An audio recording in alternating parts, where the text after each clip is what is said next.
안녕하세요, 김요한 KG 시청자 여러분, KG입니다. 오늘은 지난번 조커 영상에 이어서 예고편을 좀 더 관찰하고 입수된 정보들을 바탕으로 놓쳐왔던 부분들을 다뤄보려고 하는데요. 그 전에 먼저 이 영상을 통해서 드리고 싶은 말씀이 있는데요. 만들어진 지 3개월이 조금 넘은 초보 유튜버에게 많은 관심을 주신 점, 댓글을 통해 전해주신 여러가지 어드바이스나 응원에 깊이 감사를 드린다는 말씀을 드리고 싶습니다. 그럼 이제 바로 들어가 보시죠. 있고요.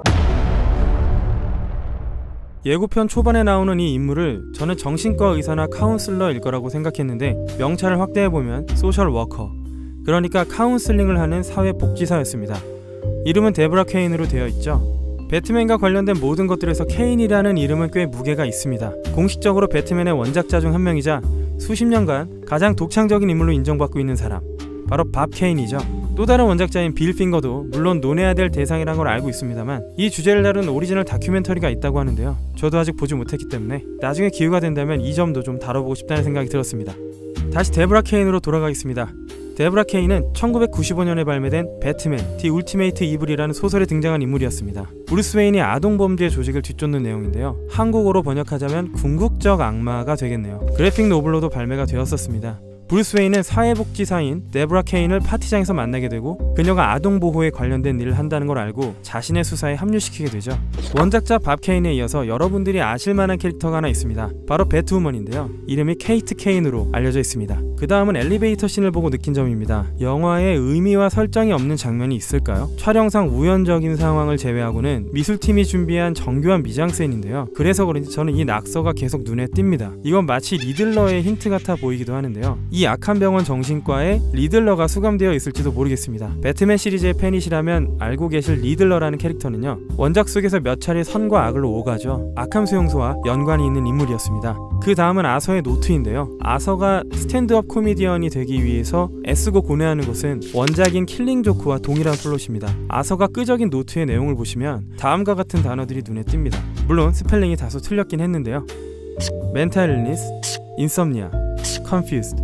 이건 현재 아서의 상태를 의미하는 듯 하고요. 이렇게 준비된 아서의 정신적 도화선에 불운한 사건들이 중첩되어 일어나면서 불이 붙어버리는 게 아닐까 싶습니다. 그렇게 아서 플렉은 불특정 다수와 거대 도시 고담을 대상으로 복수를 행할 것 같습니다. 실패를 거듭하고 사회로부터 거절당한 채 불행 속에서 각성된 그 네거티브한 아기가 마치 사악한 사회로부터 왔음을 당위적으로 표현할 것만 같은데요. 각본가이자 연출감독인 토드 필립스는 이 영화는 사회가 무시한 사람을 탐구하는 것이라고 말한 바가 있습니다. 조커의 어머니 이야기를 좀 해보죠. 아서 플렉의 어머니인 페니 플렉은 프랜시스 콘로이라는 배우가 연기했는데요. 흥미롭게도 이 배우는 과거 2004년도 할리베리 주연의 캐트우먼에도 출연한 바가 있습니다.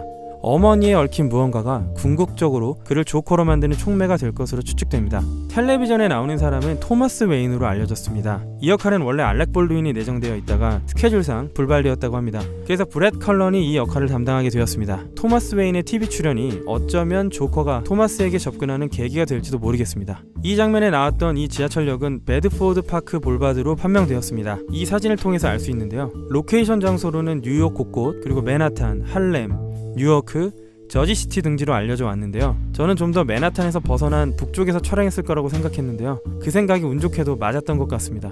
이전 영상을 보시면 제가 지하철 객차에 대해서 말씀을 드렸었죠. 이 열차가 80년도에 생산이 중단된 R34 전동차라고 했었습니다. 저도 조금 헷갈리기 시작했는데요. 지금 보시는 사진은 R33 전동차거든요. 영화를 보시면 R33 같으면서도 천장의 조명은 R34 같습니다. 비슷한 시기에 나왔던 전동차인데 33은 꽤 오래 운행했거든요. 62년도에 탄생해서 2003년 무렵까지 사용했으니까요. 결론적으로 말씀드리자면 이 계열, 그러니까 R33 34 계열 열차로서 당시 내부 수리를 꽤 거친 상태로 보시면 되겠고요. 실제로도 뉴욕 지하철은 70년대 중반부터 80년대에 걸쳐서 치안이 최악이었고 범죄 온상이었다고 하니까요. 저는 70년대 말에서 80년대 초쯤으로 유추하는 바입니다. 조커라는 영화가 DCU와 분명하게 선을 긋고 분리적 세계관이라는 점은 아무래도 시대상으로도 그런 것 같아 보입니다. 호아킨 피닉스가 연기하는 조커의 완성도가 우리의 기대만큼이나 높다면 DCEU의 조커가 아니기 때문에 다른 히어로들과 같은 영화에 출연할 일은 없어 보인다는 점이 나중엔 되려 아쉬울 것 같고요. 그리고 확실한 오피셜은 아닙니다만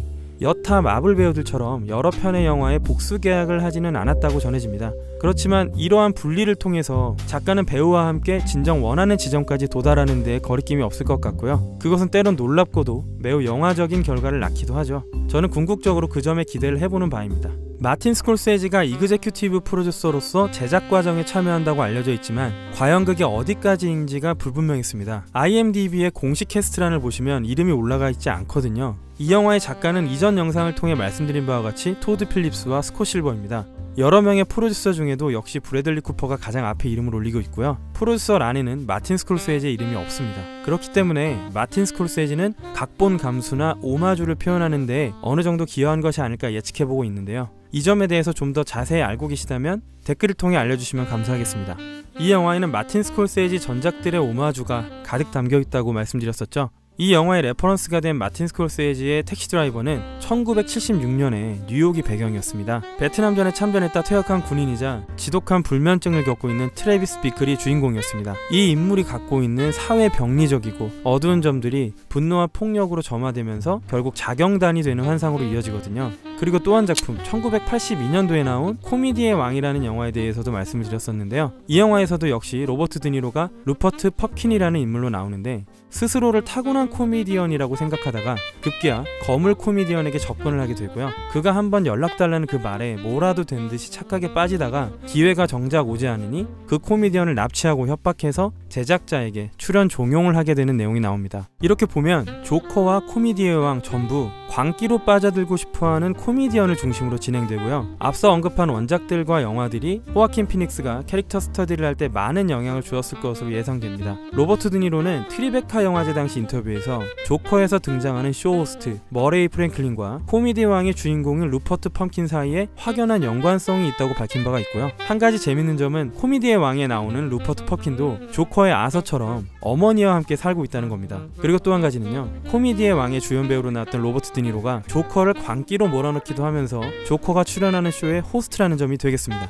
조커의 예고편 내내 흐르는 음악은 찰리 채플린의 모던 타임즈 사운드 트랙인 스마일이라는 곡인데요. 이 곡의 원곡은 채플린이 직접 작곡했다고 하고요. 예고편 중반부까지는 지미 듀란티가 부른 버전이 흘러나오다가 조커로 각성하고 내달리는 장면부터는 풀 오케스트라로 연주된 스코어가 흘러나옵니다. 전 이 스코어의 풀 버전을 지금 너무 듣고 싶은데요. 우리가 영화를 다 보고 스텝롤이 올라갈 때 나오지 않을까요? 여러분은 이 영화의 등급을 어떻게 예측하시나요? 많은 분들은 이 영화가 좀 더 거칠고 어두워지길 기대하고 있는데요. 예고편으로만 봐서는 그다지 잔혹한 물리적 표현보다는 뭔가 내면적 광기를 드러내는 데 시간을 할애할 걸로 예상이 되고요. 흥행성을 고려해봐도 PG-30 등급이 될 확률이 높아 보입니다. 그래도 뭐 개인적으로는 R등급이 되어주면 좋겠고요. 지금까지 어떻게 보셨나요? 예고편을 계속 보다 보니까 제가 퍼스트룩에서 놓쳤던 점들이 조금씩 보이더라고요. 그래서 그 점들을 다시 한번 되짚어보면서 여러가지 것들을 언급해봤습니다. 여러분들도 이 예고편을 통해서 느끼셨겠지만 DC와 워너는 마블과 디즈니가 좀처럼 하지 않을 걸 찾아낸 것처럼 보입니다. 원작으로 치면 엘스월즈의 세계관일 거라고 많은 분들이 예측하시는데요. 저는 그저 본편을 통해서 확인할 수 있을 거라고 생각하고요. 이 작품이 더욱 독립성을 가지게 되길 바라게 됐습니다. 저는 이 영화가 배트맨에 대해서는 단 한 번도 언급을 하지 않는 정말 좋은 조커의 단일 영화가 되는 것도 괜찮을 것 같다는 생각을 해봤습니다. 여러분은 어떠신가요? 자, 과연 이 영화 한 편이 게임 체인저가 될 수 있을까요? 전 이제 뒤늦게라도 샤잠을 보러 가겠습니다. 영상 봐주셔서 너무나 감사드리고요. 저는 곧 다음 영상에서 찾아뵙겠습니다. 지금까지 김혜원 KG의 KG였습니다.